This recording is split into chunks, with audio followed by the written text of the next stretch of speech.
communautaire de l'année. Le quorum étant atteint, on va pouvoir délibérer valablement. On va commencer par rappeler les excusés qui ont donné procuration à Mardeille. Geneviève a donné procuration à Lemedge. Laurence Bugat est excusée à donner procuration à Jean-Claude Roch. Nathalie Delors est excusée à donner procuration à Frédéric Bonnel. Deméritens Richard excusé à donner procuration à Hélène Nirascou. Gabriel Fauré excusé à donner procuration à Denis Pouech. Garcia Elisabeth a donné procuration à Laurent Boutet. Maro Renard Patricia excusé à donner procuration à Gérard Cambus. Catherine Mériot excusé à donner procuration à Christophe Mirouze. Noël Morales excusé à donner procuration à Claudine Couplan. Pierre Paris excusé à donner procuration à Michel Pichon. Francis Pujol excusé à donner procuration à Patrick Lafont. Sablé Arcaïa excusé à donner procuration à Bernard Lamarie. Et Saint-Germain Jean-Pierre excusé à donner procuration à Jean-Jacques Méric. On va passer à la désignation du secrétaire de séance. Denis Pouech est volontaire, non pas désigné, volontaire. Y a-t-il d'autres volontaires dans la salle? On va perdre de temps, on va passer au vote. Y a-t-il des oppositions, des abstentions? Il n'y en a pas, merci Denis. On va commencer par le premier point classique, ce sont les dernières décisions du bureau avant ce conseil, en tout cas celles qui ont été enregistrées. C'était le bureau du 30 novembre, il y a un certain nombre de décisions. Est-ce que ça appelle des observations ou des questions?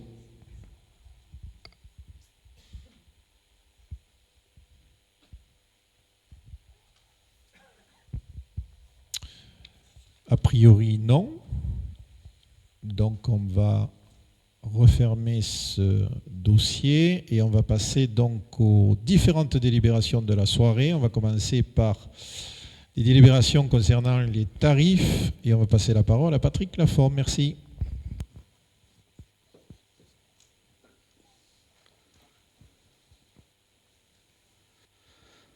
Donc, pour les tarifs de la communauté de communes pour 2024, donc vous l'avez reçu, il y a très peu de modifications. Donc, pour les locations de matériel, chapiteaux et autres, il n'y a pas de changement.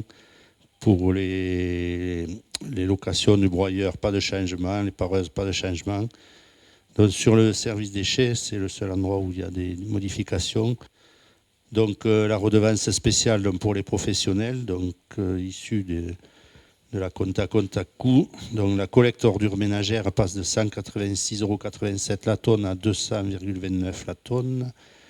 Traitement des ordures ménagères de 152 à 162,32 €. La collecte des biodéchets, bon, qui n'existait pas avant, 160 € par mois. Après, pour les cartons déchetterie, ça ne bouge pas. Ensuite, pour les composteurs, donc au 1er janvier, on est soumis à l'obligation de mettre des moyens pour les biodéchets. Donc les tarifs là sont à la baisse. Donc le composteur de 300 litres était à 25, passe à 15.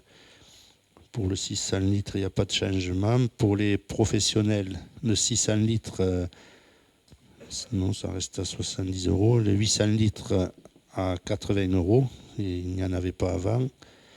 Les bioseaux de 10 litres de 6 €, il y en a un gratuit par foyer, puis après c'est 6 € le seau supplémentaire. Et les caissettes de tri, donc pareil, un gratuit par foyer, puis après 15 € pièce. Voilà, donc c'est les seuls changements. Pour ce qui concerne le château de Sexe, il n'y a pas de changement. Je pense que ça défile en même temps. Pour l'école de musique, pas de changement par rapport à 2023 non plus. Les services à la population, dans les services enfants-jeunesse, c'est par territoire. Donc c'est pareil, il n'y a pas aucune modification. Et ensuite, je pense, voilà, le pont d'Uzé pour la luge, donc pareil, ça ne bouge pas pour les VTT, les cartes, etc. Aucun changement. Et la piscine, pas de changement non plus.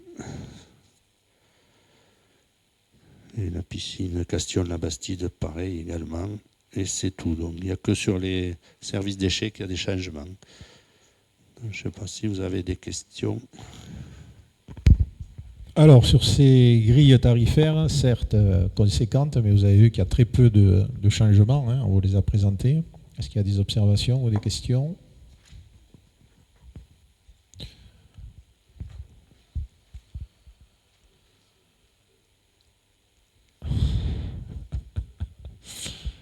Bien, s'il n'y a pas de questions, on va passer aux voix. Y a-t-il des oppositions? Des abstentions? Je vous remercie. On passe au rapport suivant, c'est les tarifs concernant la régie des termes d'Aulus.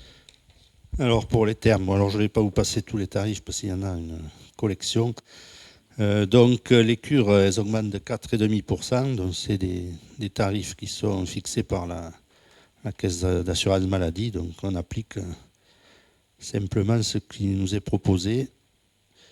Ensuite, il y a tous les produits, pareil, avec 4,5% d'augmentation. Le bien-être, c'est pareil, ça défile. Pareil, c'est augmentation de 4,5%, le coût de la vie partout. Les cosmétiques, l'aquagym.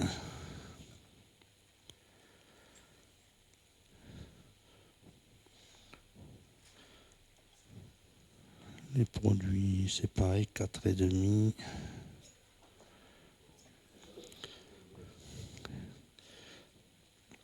Les locations d'appartements, donc pareil, hein, de 660, ça passe à 689. Petite augmentation également. Les hébergements, donc 4,5, c'est pareil partout.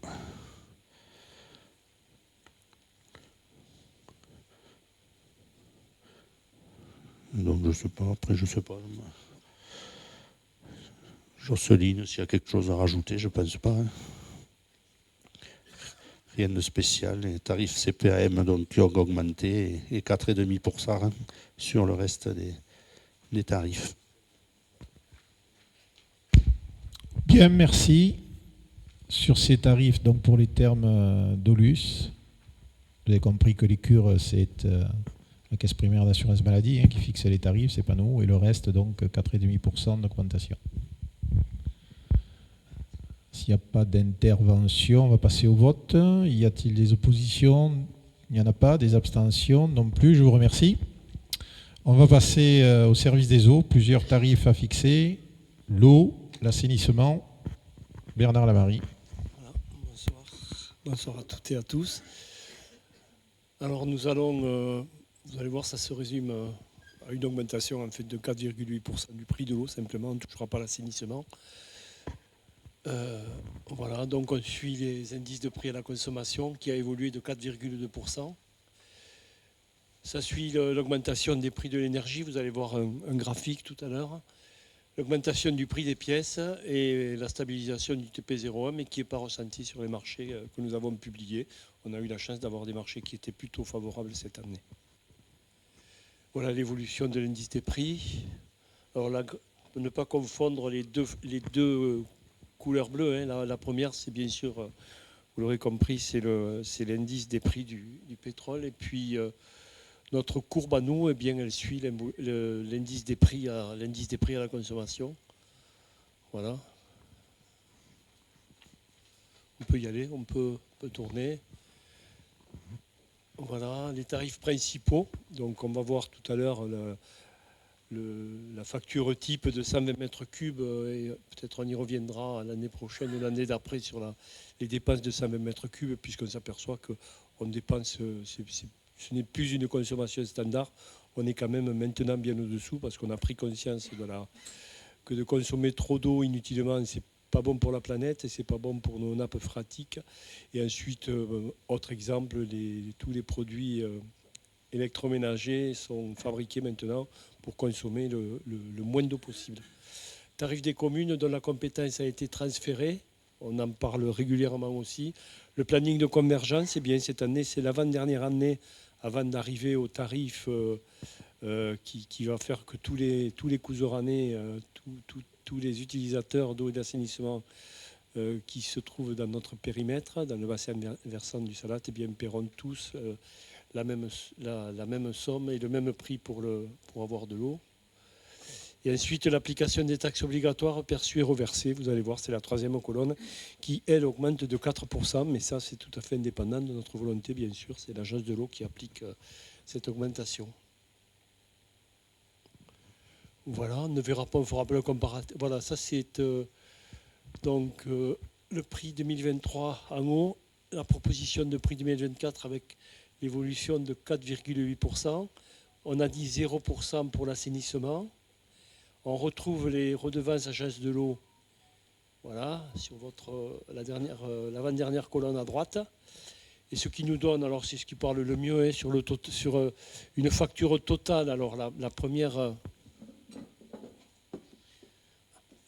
colonne, celle-ci, ceux qui ne consomment que de l'eau, puisqu'il y a des communes qui n'ont pas d'assainissement, et ceux qui consomment l'eau et l'assainissement, ce qui nous donne une augmentation de 15,61 à l'année sur une facture de 325, sur une facture qui va être à 325,36 €.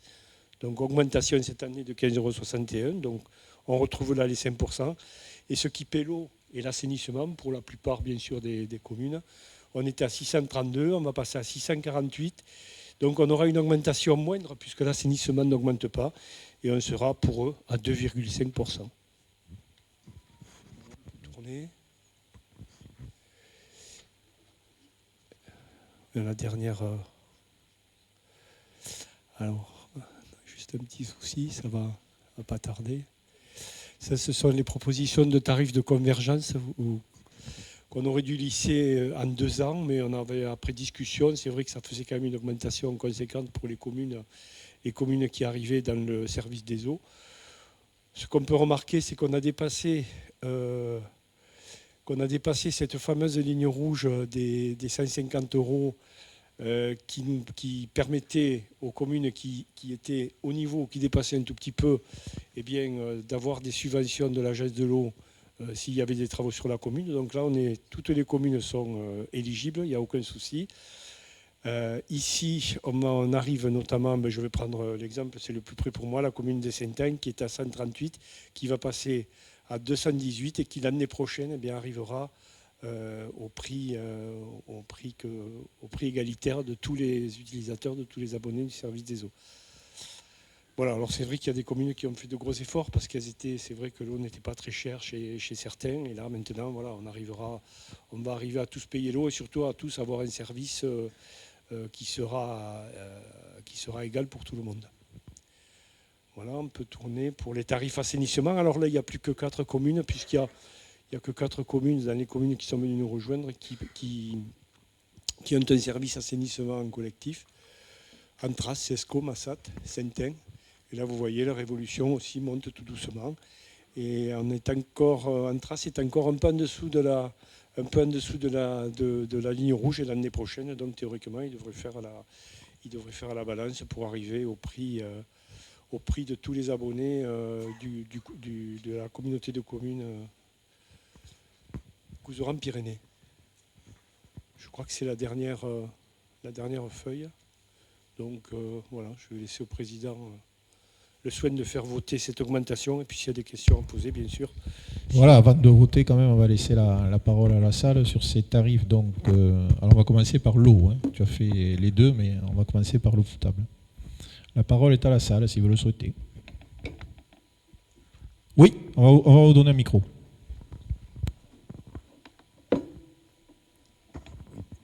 J'aurais une remarque concernant les tarifs de convergence. Je fais partie d'une commune qui est dans ce cadre-là. En 3 ans, les 3 années précédentes, le prix de l'eau a été multiplié par 3. Cette année, on rajoute quand même 16%. Moi, je trouve que c'est quand même excessif, puisque c'est quand même les usagers qui subissent l'inflation. Et dans un contexte qui est quand même assez difficile, moi, je ne comprends pas qu'on puisse augmenter dans de telles proportions.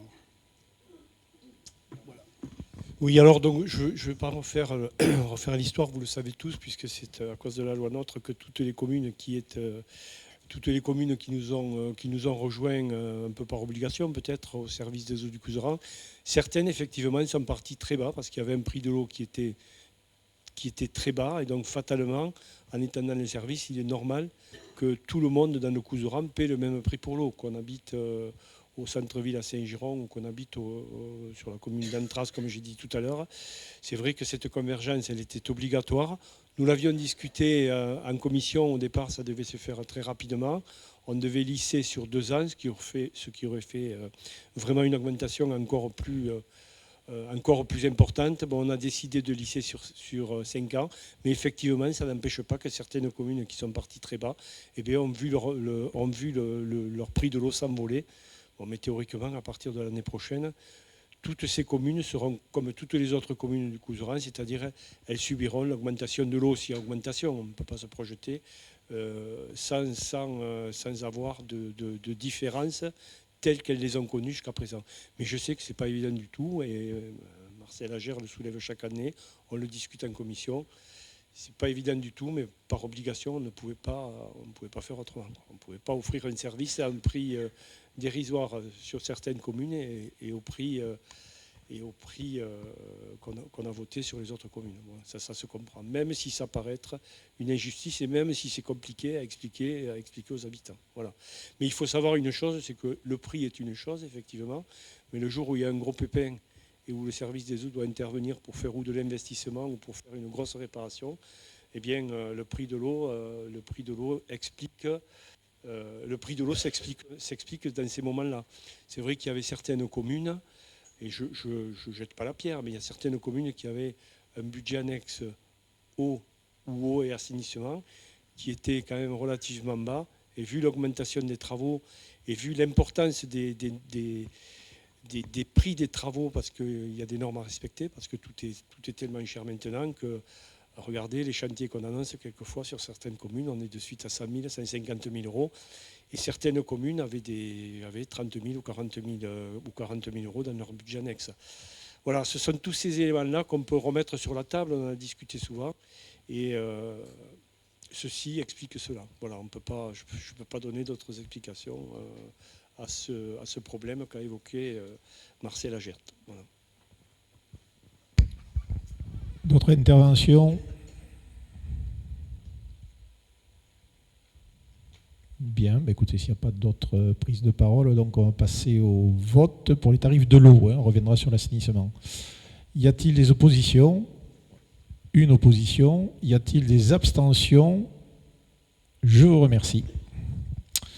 Bernard, tu en as parlé, mais tu y reviens, s'il te plaît, sur l'assainissement collectif et non collectif. Oui, alors je reviens sur l'assainissement collectif et non collectif. Donc si on peut revenir sur le tableau, je l'ai déjà expliqué, il n'y aura pas d'augmentation cette année sur l'assainissement collectif. Voilà. Donc, on peut le soumettre. Sauf pour certaines communes, évidemment, celles qui sont dans le même cas qui a été évoqué tout à l'heure, qui sont dans les tarifs de convergence. Et là, on peut revenir, Carole, s'il te plaît, sur la prochaine fiche, celle avec les colonnes encore. Voilà, sur ces 4 communes qui, à partir de l'année prochaine, paieront le prix que tous les abonnés assainissement de notre communauté de communes. Et cette année, ils subissent une augmentation, vous voyez, qui est plus importante, mais vous aurez tous compris pourquoi. Donc, je vous demanderai de voter ce tarif de convergence 2024, et on le votera une dernière fois en 2025, et tout le monde sera sur le même pied d'égalité. Merci sur cet aspect assainissement. Pas d'augmentation, donc. Est-ce qu'il y a des prises de parole? Sauf les communes, on en a parlé, j'y reviens pas. Bon, mais s'il n'y a pas de prise de parole, alors on va passer au vote. Y a-t-il des oppositions? Des abstentions? Je vous remercie. Toujours service des eaux. Chaque année, on est amené à délibérer. Il s'agit de la prime de bonne marche du service des eaux.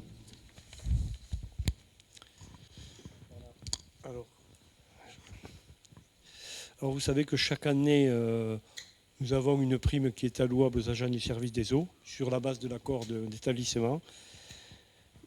Cette prime, le montant de cette prime est de 300 €. Nous l'avions mis en place en 2012 et exceptionnellement, on l'avait passé à 360 en 2017. Bon, l'année 2023 a été particulière.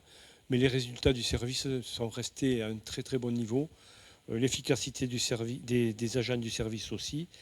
Et on a encore cette année, vous l'avez vu pendant la présentation du rapport, on a quand même une eau d'excellente qualité. On arrive chaque année à maintenir nos objectifs, en croisant les doigts bien pour continuer, parce que là on approche de très très bons résultats bactériologiques, sauf les quelques petits événements qui sont arrivés cette année, notamment à Bédeille et à Tourtouze, Bédeille et Montesquieu, mais il s'agissait d'épiphénomènes. Oui, mais bon, au niveau de la bactério, on reste quand même bon, même si l'eau, quelquefois, même si l'eau est colorée, mais si on parle de résultats bactériaux, on reste quand même très bon. Et donc, je vous proposerai, parce que ça nous semble cohérent, d'allouer cette prime de 300 € aux agents du service des eaux du Couserans. Donc, Président, je vous demande, à moins qu'il y ait des questions. Oui, on va poser effectivement la question. Y a-t-il des interventions dans la salle concernant cette délibération que nous sommes menés à prendre en fin d'année?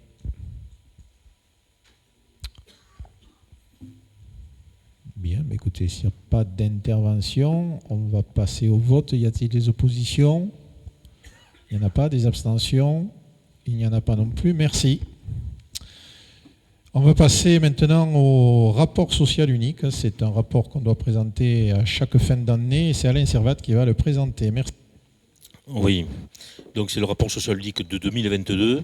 2023 nous a servi pour récolter un peu toutes les données. Et donc on vous le présente ce soir.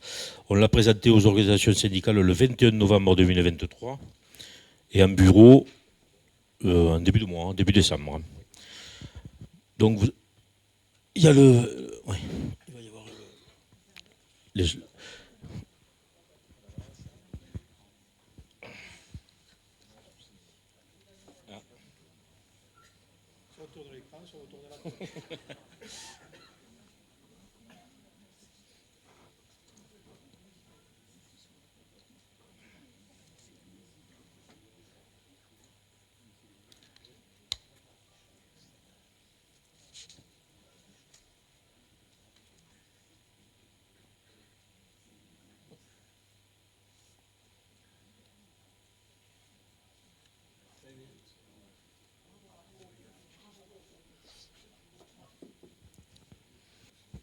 Bon, on va commencer par la première diapo, donc les effectifs.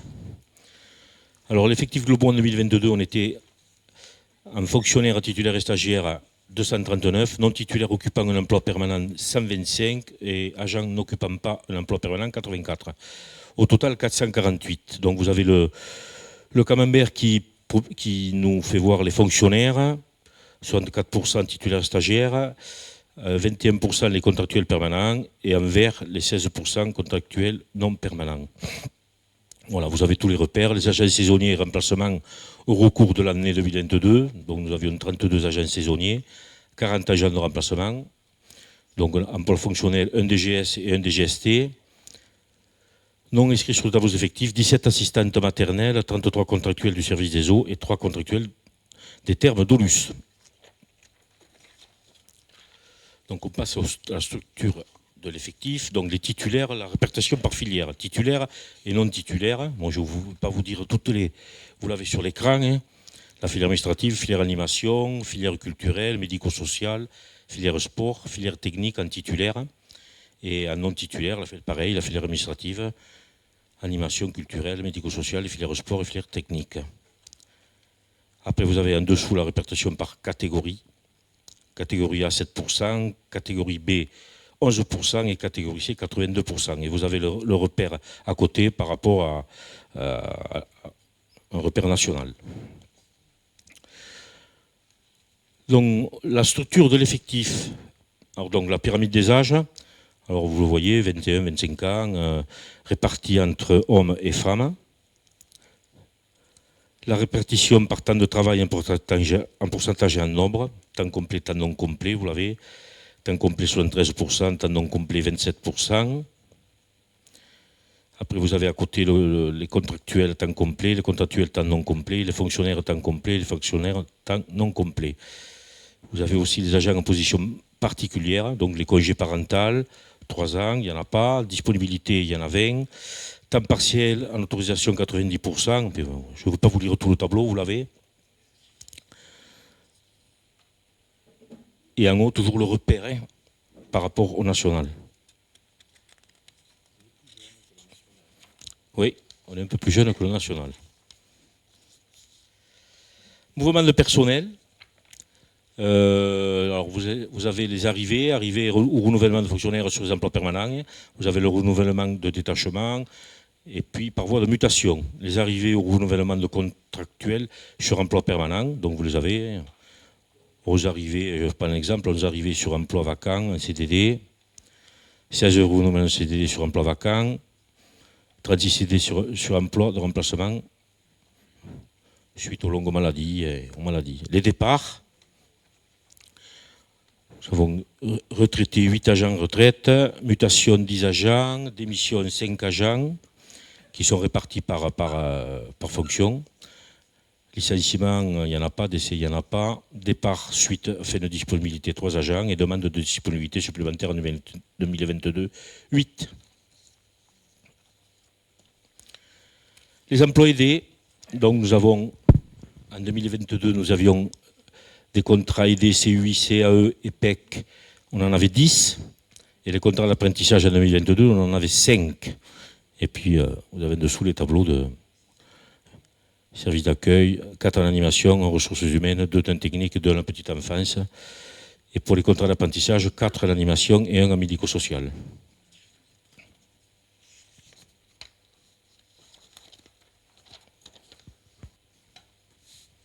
Les évolutions de carrière, titularisation, alors vous l'avez par filière, par le service déchets 2, titularisation 4 au service technique, 2 en service de culture,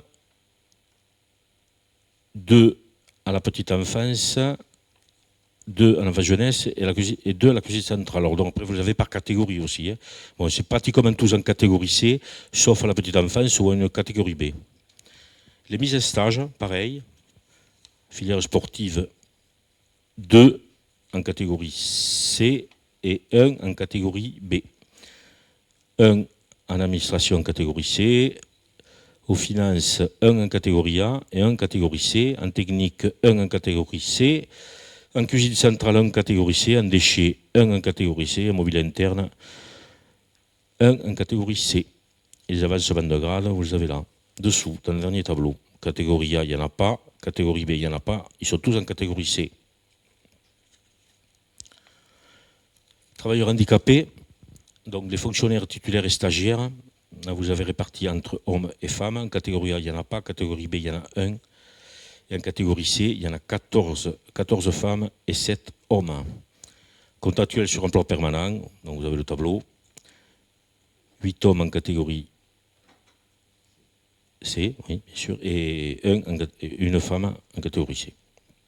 Soit un total de 32 agents en 2022. Oui, ce qu'on peut rappeler quand même, c'est que l'obligation d'emploi de travailleurs en situation de handicap est égale à 6% des effectifs en équivalent temps plein. Voilà, ça c'est important. Et en 2020, 260, soit 15 agents. Oui, on est bien au-dessus.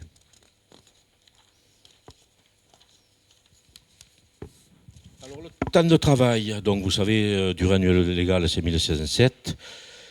Durée annuelle selon le règlement intérieur de la CCP, c'est 1607, bien sûr. Donc les autorisations d'absence en nombre de jours, les ASA de droit, naissance, prématernité, allaitement, visite médicale, du travail et motifs civiques. Alors 43 jours, 80. ASA discrétionnaire, 460 jours. Et ASA pour le Covid, 130 jours. Donc après, vous avez le tableau du compte épargne-temps, nombre d'agents bénéficiaires du CET 219, nombre de jours consommés, nombre de jours épargnés, vous l'avez dessous, et nombre de jours total, 3146 jours. Les absences. Alors, taux d'absentéisme sur l'ensemble des agents de la collectivité, 13,65%. La répartition par type d'absence, vous l'avez dessous. Maladie ordinaire à 54%, longue maladie, maladie de longue durée, grave maladie, 28%. Accident du travail, maladie professionnelle, 10%. Maternité, paternité, adoption, 8%. 51 jours d'absence par agent dans la fonction publique territoriale en 2020. Ça, c'est le repère national.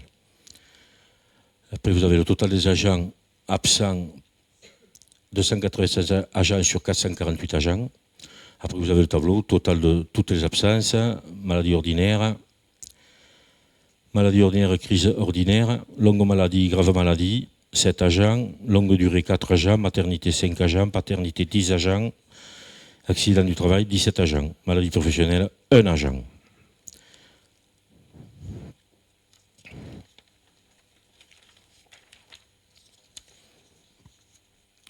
Répartition par direction, donc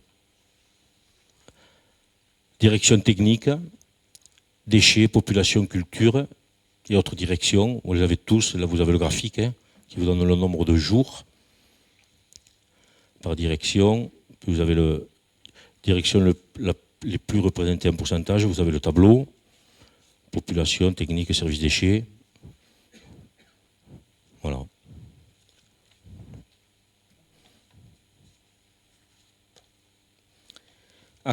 Absence, accident de travail imputable au service. Alors 24 accidents ont engendré 885 jours d'absence en 2022.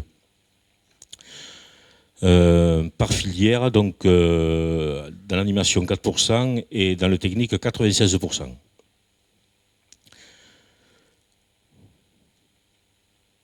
Voilà, total en 2022, 24 AT, donc 7 accidents, 100 jours d'absence. Par direction, en jour et en pourcentage, vous avez le tableau qui est dessous.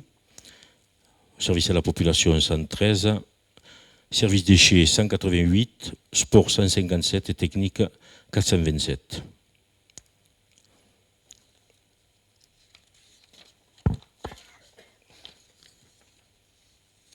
Formation. Alors, nombre d'agents ayant suivi une formation au cours de l'année 2022, 131 personnels. Nombre de jours suivis au CNFPT, 360 jours, soit 2160 heures. Nombre de jours suivis sur un autre organisme et collectivité, 216 jours. Puis vous avez le coût dessous.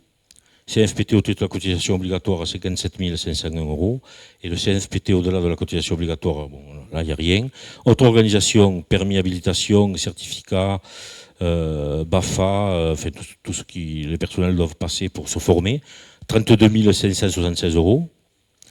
Coût de la formation des apprentis, 16 500 €. Voilà. Puis il y a les termes d'OLUS, le CNPT. Frais de déplacement et de mission. Donc les frais de déplacement, établissement principal, vous avez le coût. Service des eaux, les frais de repas, établissement et service des eaux, on est obligé de le séparer. Et les frais d'hébergement. Voilà.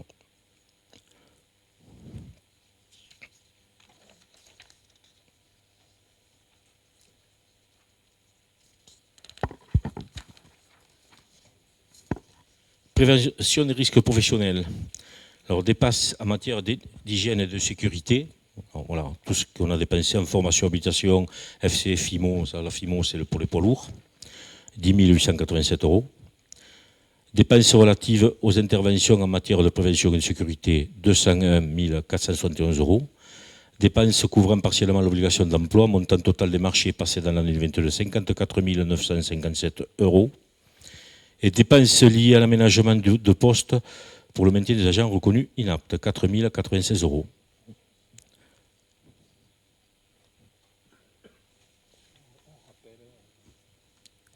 Oui, on peut rappeler que conseiller de prévention, on a un agent, assistant de prévention, un agent, sauveur, secouriste du travail, 67 agents qui ont été formés dans notre effectif. Les droits sociaux. Exercice du droit syndical. Alors, des charges d'activité de service, heures mobilisées, 482 heures. Les autorisations d'absence, journées mobilisées, pour l'article 16, 22 jours. Autorisation d'absence, heures mobilisées sur l'article 17, 46 heures 75. Alors, c'est 47 heures 15, je pense, non? Ça va être ça. 46h75, ça fait 47h15. Conflit du travail, jour de grève 4 jours sur mode ordre national. Et réunions statutaires au cours de l'année 2022 sont tenues 5 réunions du CT et 5 réunions du CHSCT.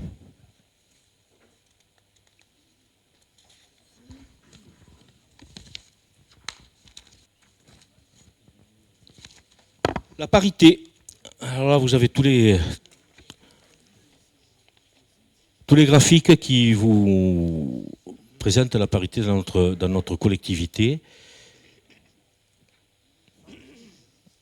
Donc je ne vous le commente pas, vous le voyez, vous l'avez là sur le tableau, sur les terminologies, service des eaux, établissement principal. Vous avez en haut les fonctionnaires, les contractuels sur emploi permanent et contractuels emploi non permanent, qui sont séparés entre les femmes et hommes. Voilà.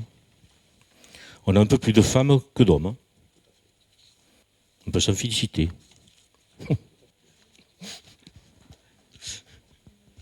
Action sociale. Alors, on va commencer par les titres restaurants pour l'année 2022. Montant mensuel moyen, 13 588 €. Total des titres mensuels moyens, 2470. Nombre d'adhérents, 187. Et participation salariale, 80 530 €, 25. Coût annuel, 163 060 € 50. Alors vous avez le nombre de bénéficiaires par catégorie. En catégorie A pour la santé, il y en a 12. Pour la catégorie A pour la prévoyance, il y en a 18. En catégorie B, il y en a 18 pour la santé, 20 pour la prévoyance. En catégorie C, 102 pour la santé, 142 pour la prévoyance. Service des eaux, c'est 30 pour la santé et 36 pour la prévoyance. Voilà, pour un total en santé 162 et à la prévoyance 216. Et puis vous avez les coûts à côté que ça représente pour la collectivité.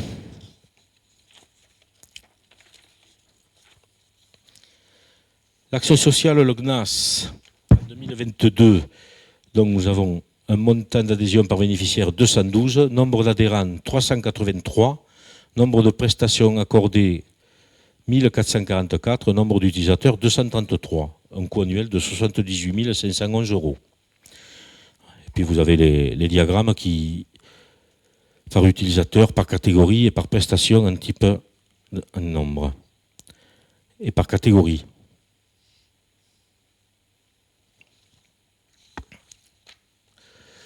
Masse salariale, donc en dépenses de fonctionnement, 37 292 586, c'est le CA de 2022. Charge de personnel 012, 14 064 027. Masse salariale, 37,7%. Part de dépenses de personnel, vous avez le petit tableau, c'est les repères nationaux.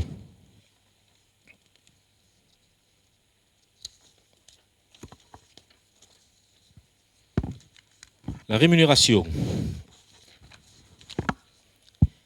Montant global des rémunérations annuelles brutes. Emploi permanent, alors vous l'avez séparé entre fonctionnaires et contractuels. Emploi non permanent. Les équivalents temps plein rémunérés, 381 agents, 32. 216,37 fonctionnaires, 69 contractuels permanents, 69 contractuels non permanents. Et la répartition des emplois permanents par catégorie. Catégorie C, catégorie B et catégorie A. Et moyen, les emplois permanents, coût moyen total des agents. Voilà. Par catégorie et par filière.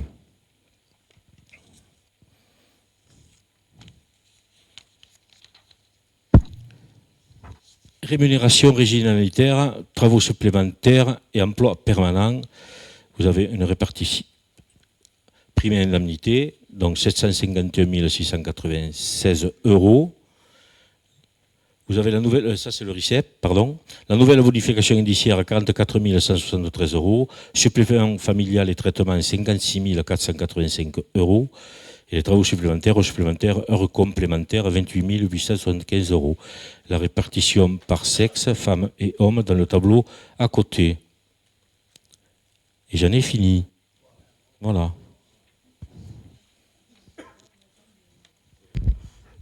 Bien, vous savez que c'est l'exercice, hein. Beaucoup de chiffres, beaucoup de graphiques, c'est la photographie, et en plus de l'année N-1, puisque c'est l'année 2022, mais bon, il nous faut bien avoir les résultats consolidés pour pouvoir les présenter en fin d'année suivante.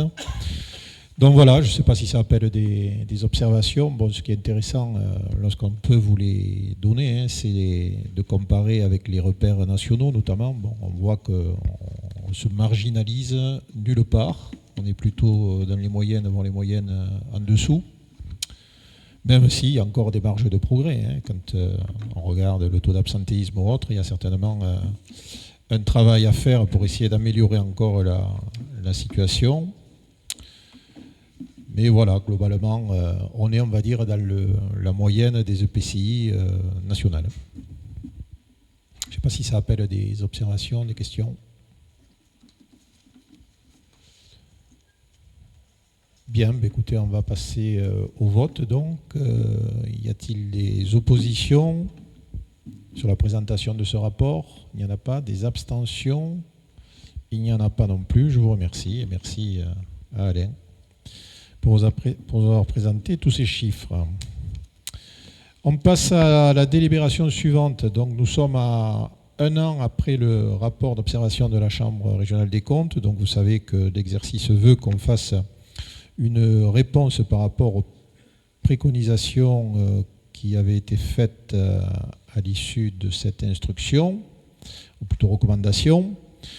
Donc on va les balayer, hein. Il y en avait un certain nombre. La recommandation numéro 1, il s'agissait donc du respect des dispositions relatives à la communication et décisions prises par l'exécutif. Donc je précise que la recommandation a été mise en œuvre. La recommandation numéro 2, qui demandait à se doter d'un dispositif de prévention des risques de conflit d'intérêts. Donc vous avez reçu ma note, je pense, hier. Elle a été envoyée, hein, pour vous rappeler un peu le cadre de la loi et la prudence que chacun d'entre nous doit avoir par rapport à ces risques de conflit d'intérêts. Alors on vous a demandé simplement, puisqu'on ne peut pas, hein, on est 119 délégués, donc on ne peut pas avoir un dossier complet par délégué. On vous a simplement demandé à chacun, lorsque vous rentrez en séance, quelle qu'elle soit, hein, que ce soit le conseil communautaire, que ce soit le bureau, et même en commission, hein, si on veut pousser jusqu'au bout l'esprit de la loi, chaque fois que vous avez un doute, quand il y a un doute, c'est que très certainement, il peut y avoir risque. Donc quand vous avez un doute, vous le signalez simplement, on vous demandera de vous déporter, c'est-à-dire de ne pas prendre part aux discussions et surtout de ne pas prendre part au vote. Alors ça nous arrive, hein, certains d'entre nous, d'être amenés à faire en sorte de ne pas participer aux décisions. Voilà, pour éviter d'abord d'avoir des délibérations qui sont retoquées justement parce qu'il y avait un conflit d'intérêts. Recommandation numéro 3, organisation de l'exercice de la compétence tourisme. Donc on a précisé que la communauté de communes avait délibéré en décembre 2022, c'est-à-dire juste après le rapport d'ailleurs, hein, pour la création d'un poste chargé de mission Plan Avenir Montagne. Cet agent, bien sûr, est avec nous depuis juin 2023. Et il y a une convention d'objectifs qui vient d'être signée avec l'Office du tourisme. Cette nouvelle convention va contribuer à renforcer l'organisation de l'exercice de la compétence tourisme, en vous précisant que concernant d'ailleurs l'Office du tourisme, il y a une étude qui va être lancée pour savoir si nous allons continuer à fonctionner avec un Office du tourisme qui rentre sous le régime de la loi 1901 ou si on fait évoluer d'un point de vue juridique l'Office du tourisme. Bon, l'étude va nous dire quels sont les différents scénarios envisagés, les avantages et inconvénients de chaque formule juridique et on sera amené après à prendre une décision, bien sûr, ensemble. La recommandation numéro 4, se doter d'un schéma directeur des systèmes d'information. Donc on est en train de le rédiger. Nous sommes actuellement sur la phase d'état des lieux et d'inventaire, notamment avec l'arrivée d'un nouveau administrateur, hein, puisque l'ancien administrateur a été muté dans une autre structure. Et nous avons aussi recours à des prestataires spécialisés en vue de définir le développement de notre système de sauvegarde et de sécurité des données. Vous savez que ça devient un enjeu très important, hein, avec malheureusement les piratages qui sont d'actualité et dans des structures qui sont très bien protégées. Donc il faut qu'on soit effectivement attentif à cet aspect des choses et on essaye donc d'y travailler pour être le mieux protégé possible. La recommandation numéro 5, procéder sans délai à l'organisation de la fonction d'achat de manière à respecter la réglementation. Donc la nouvelle organisation du service à la commande publique, elle a été mise en place avec le recrutement d'une chef de service affaires juridiques qui n'y était pas lorsqu'il y a eu ce rapport. Un guide interne à la commande publique a été élaboré, adopté en bureau au mois d'octobre 2023 afin d'accompagner les services dans leur démarche d'achat, d'uniformiser les pratiques des services et de sécuriser les procédures. J'avais fait remarquer à la Chambre d'ailleurs qu'on avait passé des centaines de marchés et qu'il n'y avait aucun marché qui avait été on va dire, mis en cause sur les procédures. Donc ça veut dire qu'on travaillait quand même relativement correctement. Recommandation numéro 6, se doter d'un système d'information des ressources humaines fiables et sécurisées. Donc là aussi, on a validé en octobre 2023 un changement du système d'information finances ressources humaines qui sera donc actif en 2024. Recommandation numéro 7, faire évoluer le mode de gestion de l'accueil de l'enfance. Donc là, vous savez que l'accueil de l'enfance, il y a deux systèmes. C'est en régie pour certains territoires et pour d'autres, c'est avec des associations qui travaillent pour nous, avec bien sûr des conventions d'objectifs. Bon, là, la Chambre souhaitait qu'il y ait une réflexion sur d'autres types de démarches, appel à projets, délégation de services publics notamment. Donc on a répondu qu'un cahier des charges était en cours de rédaction afin de faire appel dès le premier trimestre 2024 à un cabinet extérieur chargé de proposer à la CCCP différents modes de gestion possibles. Ceci dit, ça ne veut pas dire que nous changerons de mode. Si on considère que celui-là est satisfaisant, nous le poursuivrons. Mais vous voyez que ce n'est pas toujours facile. Vous avez vu que l'autre jour, nous avions un accueil privilégié à Caumont. Se doter de procédures de contrôle interne et d'outils de contrôle de gestion, ça c'était la recommandation numéro 8. Donc la réponse et les procédures de contrôle interne ont été mises en place, la direction des finances, reporting mensuel sur les écritures comptables, dispositif de suivi des loyers, dispositif de suivi des subventions, dispositif de paiement des subventions aux associations. Ensuite, dans le cadre du contrôle de gestion, des indicateurs pertinents de suivi sont en cours de définition. Et on rappelle qu'un suivi mensuel de l'exécution budgétaire par chapitre est mis en place depuis 2017, ainsi qu'un suivi détaillé du chapitre relatif aux charges de personnel. La recommandation numéro 9, procéder au recensement des rattachements des charges et des produits. Donc, en réponse, les règles relatives au rattachement des charges et des produits à l'exercice, et notamment le seuil minimum de rattachement précisé dans le règlement budgétaire et financier qui a été adopté en avril 2022, ont été appliquées pour l'exercice 2022 et continuer à être appliqué bien sûr pour les exercices suivants. La recommandation numéro 10, assurer le contrôle des régies conformément aux dispositions. Donc la réponse, c'est que le contrôle de régie est effectué bien sûr. Il veille à ce que tous les actes relatifs aux régies et à la nomination des régisseurs soient pris et soient conformes à la réglementation. L'adjointe à la direction des finances effectue tous les mois un contrôle comptable. Une vérification sur place est programmée avant la clôture comptable des régies. L'ensemble des régisseurs de la communauté de communes ont participé à une formation organisée par la DDFIP de l'Ariège à destination des régisseurs, et ceci s'est passé au mois de mai 2023. La recommandation numéro 11, fiabiliser l'inventaire comptable. Donc vous savez que là, c'est un travail de partenariat avec la DGFIP, on n'est pas les seuls. Donc le travail de fiabilisation de l'inventaire comptable est toujours en cours, suite au travail engagé entre le comptable public et la communauté de communes. Il n'a pas pu aboutir, notamment suite à une réorganisation des services de la DGFIP et la nomination de nouveaux comptables publics du secteur. Donc l'affaire suit son cours. La recommandation numéro 12, rétablir les marges de manœuvre en maîtrisant les évolutions des dépenses. Donc ça, c'était écrit fin 2022, sans connaître les résultats de 2022, puisqu'on les a connus quelques mois plus tard. Donc en 2022, je réponds que la communauté de communes a connu une forte amélioration de son épargne nette, après avoir effectivement constaté une année 2021 en difficulté, vous le savez, due essentiellement au Covid. Ça nous a coûté 1 million sans compensation au niveau de la Comcom. Donc on avait constaté un déficit d'épargne de 260 000 €. L'épargne nette de 2022 était arrêtée à 1,2 million d'excédent, je le précise. Donc, cette amélioration résulte exclusivement de l'augmentation de l'excédent brut courant, lequel a plus que doublé en passant d'1,4 million en 2021 à 3,1 millions en 2022. L'évolution de l'excédent brut courant résulte, elle, de la très forte croissance des produits courants dans un contexte de faible évolution des charges courantes, suite à la mise en place d'un plan de maîtrise des charges. Voilà, il n'y a plus qu'à souhaiter que 2023 soit une année peut-être pas aussi bonne, mais bonne par rapport à 2022. Et je crois qu'on en prend cette orientation, mais on y reviendra dans quelques semaines. Et enfin, la recommandation numéro 13 pour les superstitieux, adapter le rythme de programmation pluriannuelle d'investissement. Donc là, la réponse est simple. Dès le budget 2022, le plan pluriannuel d'investissement a fait l'objet d'un réétalement des investissements, avec un glissement d'un certain nombre de projets. Le rythme de la programmation pluriannuelle d'investissement présenté en 2023 a été revu et adapté à la capacité financière de la communauté de communes. Et les projets, donc, certains ont été décalés dans le temps. Là aussi, on y reviendra dans quelques semaines pour affiner ce plan pluriannuel d'investissement. Voilà les réponses que nous sommes amenés à faire à la Chambre.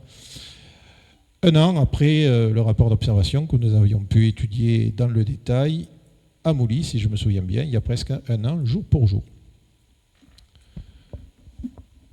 Concernant donc ces réponses, s'il y a des interventions dans la salle, questions, observations. Oui ?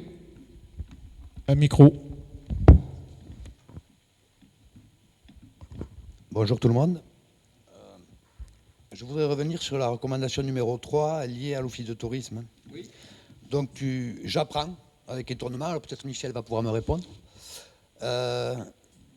Il y aurait donc une étude qui devrait être faite prochainement par rapport à notre compétence, notamment au niveau de l'office de tourisme du Couserans, qui est une association loi 901, mais ça on le savait déjà. Et donc, qu'est-ce qui est prévu exactement et pourquoi une telle étude ? Il y a un problème au niveau de l'office de tourisme et de notre compétence au niveau de la CCCP. J'aurais aimé avoir une réponse peut-être un peu plus détaillée. Alors, on va essayer de te donner une réponse un peu plus détaillée. C'est moi qui vais te la faire. Merci. Puisque c'est moi qui étais à l'origine de ce lancement d'études. D'abord, il faut vous rappeler que l'Office du tourisme du Couserans, on verse 570 000 € de subventions par an. Je sais. Donc, suivez mon raisonnement. On verse 570 000 € à une association. Qui promeut le territoire. Hein. Tout à fait. D'accord. Mais suivez mon raisonnement. Une association dont les élus de la communauté de communes sont membres. Tu me suis toujours. Absolument. Pour l'instant, je n'ai pas de problème. Je viens de vous rappeler quelle était la problématique des conflits d'intérêts. Est-ce qu'il y a conflit d'intérêts ? J'en suis pas sûr. Non, moi, je ne vois pas pourquoi tu... J'en suis pas sûr, puisqu'on n'occupe pas le poste de président, on n'occupe pas forcément le poste de trésorier, mais bon. La jurisprudence nous invite du coup à être très prudents. Donc moi je veux qu'on vérifie déjà cela. Est-ce que ce fonctionnement loi 1901, avec la présence forte d'élus, je ne sais plus combien nous sommes, on est 20 et quelques, ça pose de réels problèmes ou pas? Donc cette étude va nous le dire. Si ça ne pose pas de problème, à la limite, bon, peut-être qu'on aura rapidement la réponse. Si ça pose problème, il faut imaginer d'autres formes juridiques qui existent ailleurs. Hein. Quel problème ça pourrait poser? C'est juste pour comprendre. Conflit d'intérêts. C'est-à-dire qu'on serait dans une association où chaque fois qu'il faudrait prendre une décision, il faudrait qu'on la quitte. Ah, moi, je ne vois pas le conflit d'intérêts comme ça. Non, mais c'est ni toi ni moi qui vont le voir. C'est des cabinets qui sont habitués, et puis c'est surtout la jurisprudence. Moi, je vous appelle à être de plus en plus prudent vis-à-vis de ça. Donc voilà, à l'initiative, c'est pour cette raison-là, simplement qu'on soit très attentif.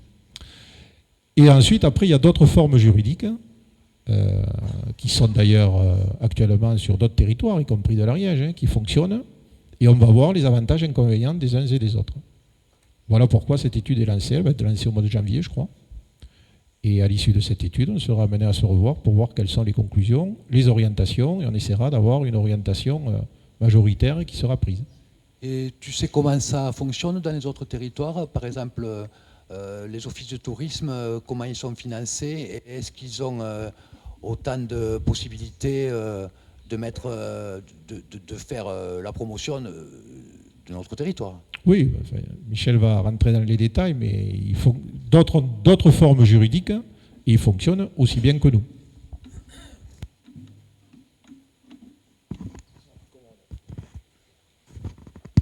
Oui, donc au titre de président de l'ADT, j'ai fait le tour des offices de tourisme. Il y en a 6. Mirepoix, Larise, nous, ça fait 3. Le 4e, c'est lequel Haute-Ariège, c'est loi 1901. Donc il y a un conseil d'administration où les élus sont nombreux mais pas majoritaires. Donc, et ça peut poser un problème. Pour l'instant, ça n'en a pas posé du tout jusqu'à présent avec la présidence de Jean-Paul Cazes. Mais on peut avoir un président nommé, élu légitimement et qui ne pratique pas la politique proposée par le payeur exclusif ou majoritaire, qui est la communauté de communes. Donc ça fonctionne toujours comme ça. C'est les lois 1901, il y a un président qui est élu. Des fois, c'est un politique. À Pamiers, c'est pas pareil. C'est un EPA, établissement en public à caractère administratif. La mairesse, la maire de Pamiers en est le président. Donc ça répond peut-être partiellement à la question de Jean-Noël, mais on n'est pas sûr. C'est pas parce qu'il y a un président qui est maire que il n'y a pas de problème de conflit d'intérêts. Dans la Rise, c'est Raymond Berdoux qui est maire de Mas d'Asile, loi 1901, qui est le président. Et à Mirepoix, c'est Salamero, je pense qu'il y a un professionnel, un hébergeur ou quelqu'un qui est dans le tourisme, qui n'a pas une casquette d'élu, en tout cas il n'est pas maire. Et le 4e, loi 1901, c'était quoi? C'est la Haute-Ariège. Et c'est Xavier Fuentes, qui est un restaurateur hôtelier de Tarascon, qui en est le président. Donc ça peut poser un problème. Jusqu'à présent, ça ne s'est pas posé dans ces cas-là. Et il y a 2 autres qui ont des caractères différents, statuts différents. Pamiers, je ne connais pas bien le système. C'est un EPA, établissement public caractère administratif. Ça veut dire que les gens sont des fonctionnaires quand même, c'est les employés. Et l'autre que je connais un peu mieux, parce que je me suis fait expliquer, c'est un EPIC, c'est l'agglomération de Foivary, c'est le 6e, qui est un EPIC, c'est-à-dire un établissement public à caractère industriel et commercial. Donc là, je connais comment ça fonctionne. Ils ont une subvention de 550 000 € à peu près, donc c'est ce qu'on donne nous. Par contre, ils ont un budget de 1,6 million. Ça veut dire que tout leur budget ne provient pas de la communauté de communes, de la collectivité locale. Et donc, leur but, c'est de commercialiser. Ils peuvent produire et commercialiser et vendre des produits. Donc, ils sont plus à caractère d'entreprise. Ils ont une subvention. Et bien sûr, ce n'est pas la communauté de communes ou l'agglomération Foivary qui est majoritaire ou qui donne ces directives, elle les aide en termes d'investissement, mais c'est une entreprise qui fonctionne en toute autonomie et avec comme objectif de produire et de commercialiser et d'équilibrer son budget. Et tu penses que si on changeait de fonctionnement, l'office de tourisme aurait un budget important ou au moins équivalent? Parce que je rappelle que au-delà du financement, qui est important, 570 000 €, je le sais, mais quelque part... si on l'avait pris dans la compétence de la communauté de communes, c'était pour que les élus puissent, qui ont une vision particulière de leur territoire et de la promotion de leur territoire, insufflent à l'Office du tourisme une directive ou des directives ou un chemin à suivre qui... Actuellement, c'est comme ça que ça marche. Quand on dit qu'on est loi 1901, on dit qu'on a une certaine liberté de manœuvre, c'est-à-dire que c'est pas la Comcom qui décide, mais quand on est majorité financeur exclusif ou majoritaire, c'est quand même, comme on dit en politique, celui qui paye commande. Donc ça veut dire que la loi 1901, elle n'a pas toute liberté pour produire ce qu'elle veut, même si le président n'est pas assujetti à la Comcom. Et c'est pour ça qu'il y a toutes sortes de possibilités. Celle de l'EPIC, elle est intéressante parce qu'ils ont obligation de produire et de s'équilibrer. Donc ça ne met pas en danger le financeur. Et après, chacun a ses avantages et ses inconvénients. Celui de la SPA de Pamiers, je ne connais pas exactement comment le fonctionnement et les bénéfices et les avantages, mais l'EPIC, je comprends très bien comment ça fonctionne. C'est comme une entreprise. Donc ils ont une subvention d'investissement. mais l'agglomération Foix-Varie n'est pas obligée de faire des subventions de compensation de fonctionnement. S'ils sont en déficit, c'est leur problème. Fait, commander, c'est pas le terme que j'aurais utilisé. J'aurais plutôt Comment dit... Commander, c'est pas le terme que j'aurais Oui, utilisé. pas J'aurais commander, plutôt dit mais donner, on va dire, les orientations stratégiques. Voilà. Oui, c'est ça. C'est l'ADT, ça fonctionne pareil. Hein. L'ADT, c'est le financeur exclusif, c'est le conseil départemental, et c'est une loi 1901. Donc, ils sont élus et ils ont une marge de manœuvre, mais pas complètement, parce qu'à un moment, si ça ne va pas aux financeurs, il y a la possibilité toujours de fermer les vannes.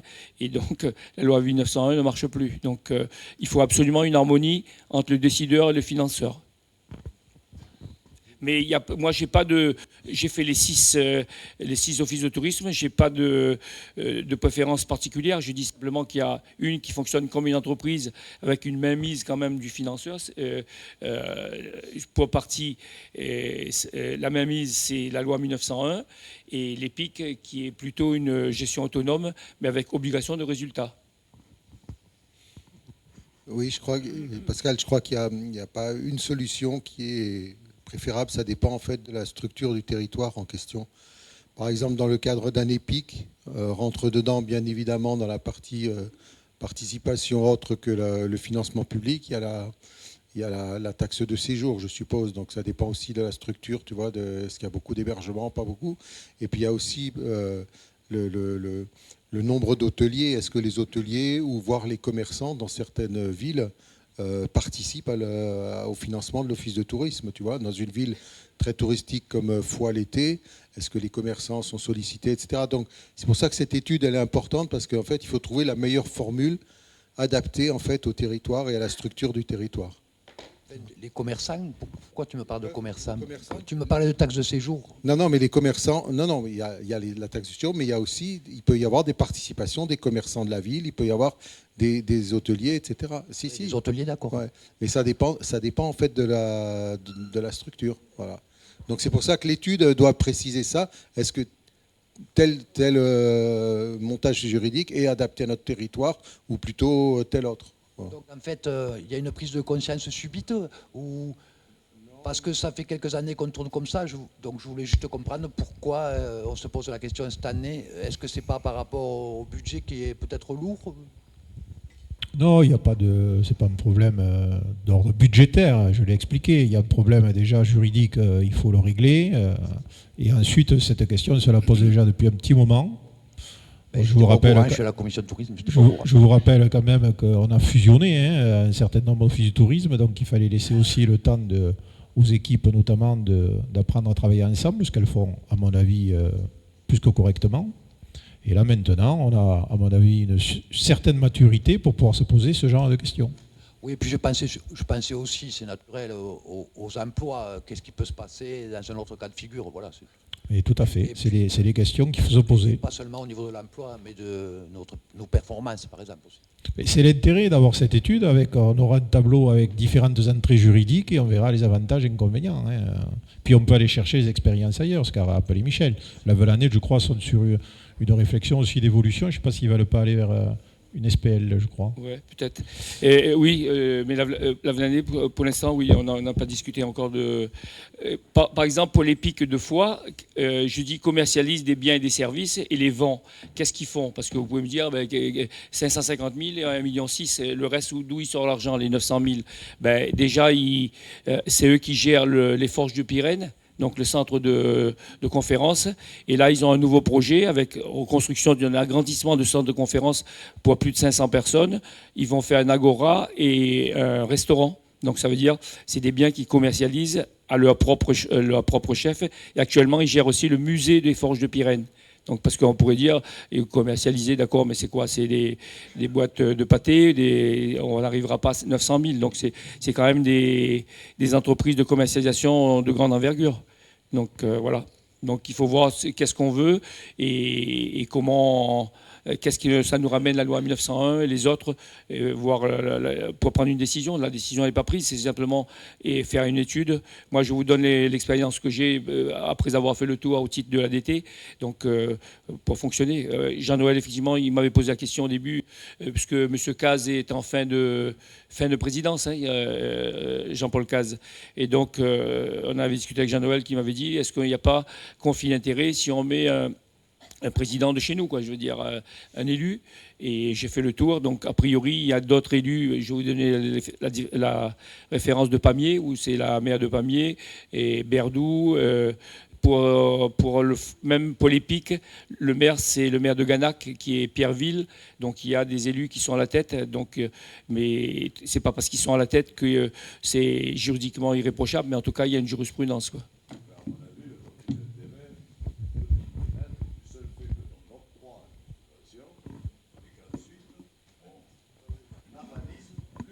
De cette subvention dans la structure de l'Office du tourisme.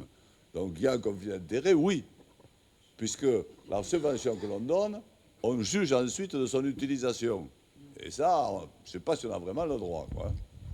Oui, c'est pas, vous le savez, hein, les juristes, c'est plus compliqué, c'est jamais tout à fait évident dans un sens que dans l'autre. On a de multiples exemples où on aurait pu se poser la même question sur d'autres structures et bon, finalement, ça a continué à fonctionner comme ça. Mais justement, cette étude nous permettra d'avoir des certitudes.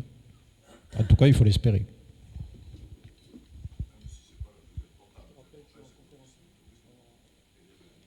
Oui, que l'Office du tourisme soit performant.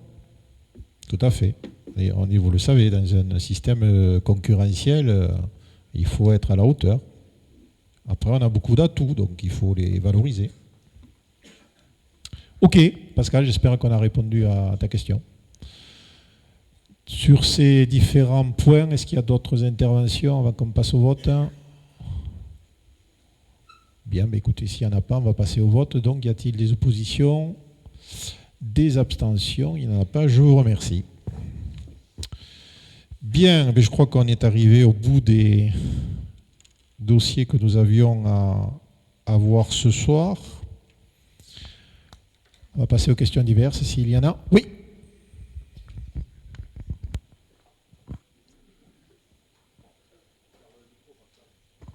Non, je ne vous embête pas longtemps. Non, c'est Jean-Noël, c'est juste... Qu'en est-il du... Comment on appelle ça, le complexe, tu sais, artistique, rappelle-moi, le centre culturel, voilà. Oui, ça peut arriver. Hein. Alors, oui, on l'a toujours appelé centre culturel du Couserans. On m'a repris l'autre jour, c'est bien du Couserans. Alors, quelle est la question? C'est toujours à l'ordre du jour parce que, pardon, je pose cette question parce que j'entends des rumeurs et j'aimerais bien pouvoir répondre. Alors, quelle rumeur? On me dit, oh, ça va pas se faire. Je dis, oh bon, d'où tu sors ça? Donc, c'est juste pour rassurer les personnes qui me disent ça, hein, tout simplement. Et on s'appuie sur quoi pour te dire ça? Je sais pas. Justement, c'est pour ça que je pose la question. D'accord, c'est la rumeur. Oui, la rumeur en général, ça ne se appuie pas sur grand-chose, tu le sais. Alors, pour être très précis, où nous en sommes actuellement, on en est à la phase APD. Avant-projet définitif. Donc ça veut dire que là, on va figer pas mal les choses. Et à partir de là, on va aller très vite vers le dépôt du permis de construire. Et sur le plan des recherches de financement, là aussi on avance, mais on aura l'occasion de faire le point au premier conseil communautaire de rentrée, puisqu'on sera amené à déposer sur tout un tas de projets d'ailleurs, les demandes de financement. Ce qui nous intéresse, nous, ce que je disais tout à l'heure, j'en parlais, c'est de bien vérifier que le plan pluriannuel d'investissement peut être tenu. Voilà. Donc, on essaiera à la rentrée d'apporter des précisions pour vous rassurer, parce que c'est normal qu'on se pose des questions. Mais après, j'ai toujours été transparent avec vous. Il n'y a pas de souci, pour ma part. On saura exactement si on peut tenir ces projets à l'ouverture des plis. Si, dans le meilleur des cas, on est aux estimations, et on essaye de faire en sorte que les maîtres d'œuvre fassent des estimations objectives, c'est le cas par exemple du centre culturel. Chaque fois qu'on a pu se rencontrer, on a toujours fait en sorte de revaloriser à la hausse l'estimation pour ne pas se retrouver dans 6 mois avec un delta de 20 ou 30%. Bon, autant dire d'entrée, on peut atteindre cette estimation et de vérifier, nous, en interne, si on peut effectivement l'honorer ou pas avec les autres projets, puisqu'il n'y a pas que celui-là. Hein. Donc ça, c'est le premier point. Donc si les enveloppes restent dans l'estimatif ou si elles sont inférieures, dans le meilleur des cas, à l'estimatif, normalement, on pourra porter tous les projets comme on l'a prévu en 2024, 2025 et 2026. Parce qu'il faut préciser aussi que ce sont des projets pluriannuels. Hein, on ne va pas tout faire en 2024. Si les enveloppes ne sont pas tenues, on sera certainement amené à différer en espérant avoir des prix un peu plus raisonnables ultérieurement. Alors qu'est-ce qui se passe actuellement? On interroge les maîtres d'œuvre, mais on constate tout. C'est-à-dire on constate parfois que les prix commencent à baisser. Dans d'autres cas, on constate que les prix restent à des niveaux élevés mais n'augmentent pas. Et puis dans des cas quand même qui deviennent de plus en plus exceptionnels, on a des dérapages de prix. Voilà, donc on verra ce que ça donnera. Donc on a eu les ouvertures de plis pour le centre de santé de Sainte-Croix. Ça a été à peu près maîtrisé, sauf un ou deux lots, mais avec les négociations, on a réussi à les atténuer. Et là, on va ouvrir tout un tas d'autres plis, que ce soit l'Office du tourisme de Sexe, que ce soit donc le centre culturel. Il y aura aussi la future gendarmerie de la Bastide. On avait une réunion avec la sous-préfète et le colonel il y a quelques jours. Donc voilà ce que je peux te dire. Donc les rumeurs sont infondées.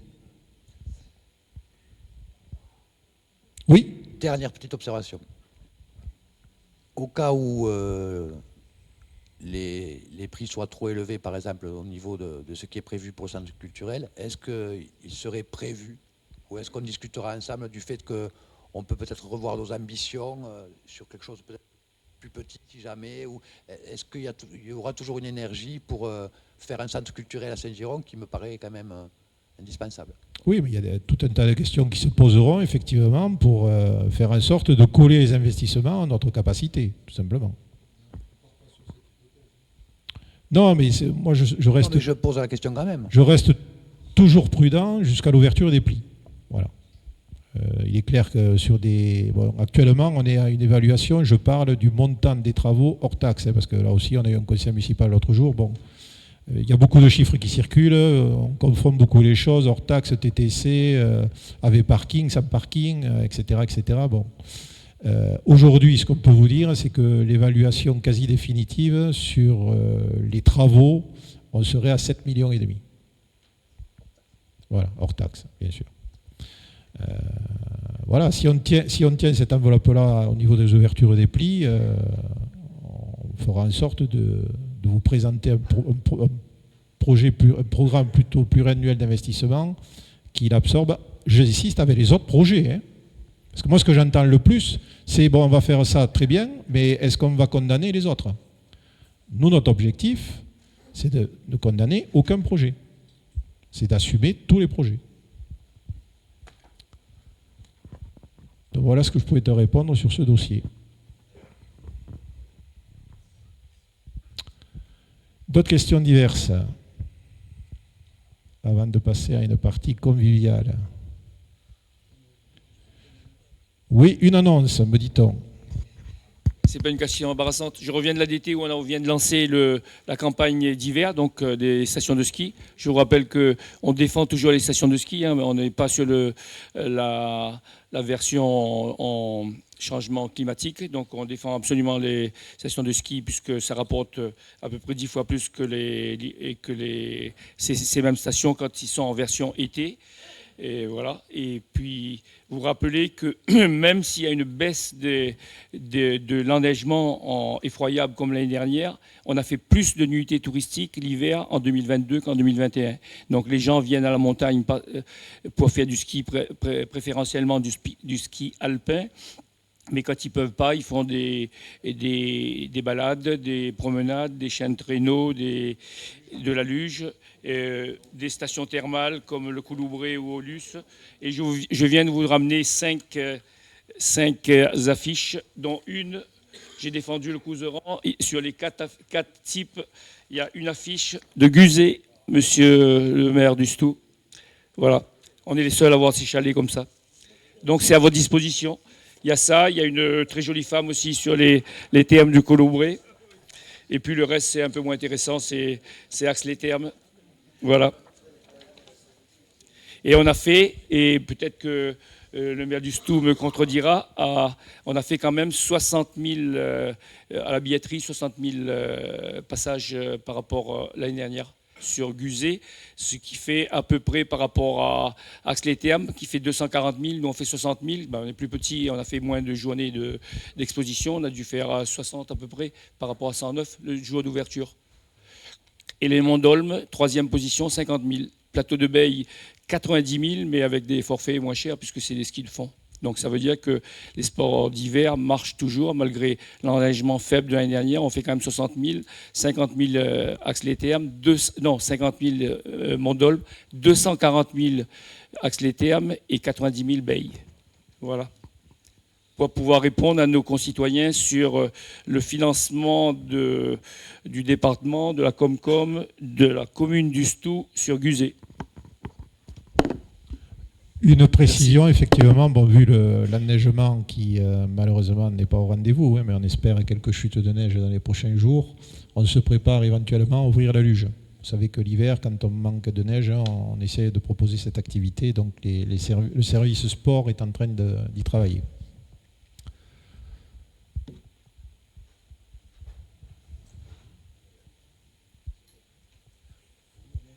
Pas d'autres questions ?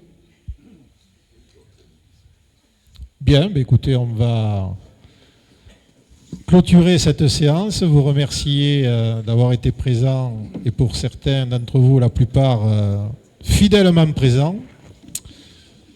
Donc bien sûr, hein, vous avez un rendez-vous convivial qui vous attend. Et je vous annonce d'ores et déjà que le prochain conseil communautaire, ça va arriver très vite, hein, le 18 janvier. Vous savez qu'on doit déposer les DETR, c'est valable pour vos conseils municipaux aussi, avant le 19. Et ça sera à Gajan. Merci Madame le maire de Gajan et merci Madame le maire de Montjoie pour cet accueil ce soir.